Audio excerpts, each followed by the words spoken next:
ნომერი 17. Thundercat.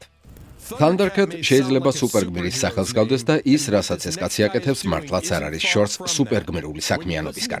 როცა უსმენთ სიმღერებს, რომლებმაც ბოლო 10 წლის განმავლობაში ჰიპ-ჰოპის, ჯაზის, R&B-ის, ელექტრონიკისა და სხვა ჟანრების თანამედროვე სახე შექმნეს, მის სახელს ყველგან გაიგონებთ. ეს მოიცავს კენდრიკ ლამარის, ჯანრელ მონეს, Flying Lotus's, კამასი ვაშინგტონის, ერიკა ბადუს, Childish Gambino's და სხვათა ალბომებს. ბასისტი სტივენ ბრუნერი მუსიკალურ ოჯახში გაიზარდა და ადრეულ ასაკშივე აიყვანეს თრაშ პანკის ლეგენდებმა Suicidal Tendencies-მა. მას შემდეგ ის არაჩვეულებრივ მუსიკოსსა და ნამდვილ მუსიკალურ სუპერგმირად ჩამოყალიბდა. ის ერთმანეთს უხამებს ყველაფერს, იახტ როკიდან დაწყებული, ნიუ მეტალითა და ნეო სოულით დამთავრებული, რასაც ძველებური ფანკისა და ფიუჟენის დიდი სიყვარული ემატება.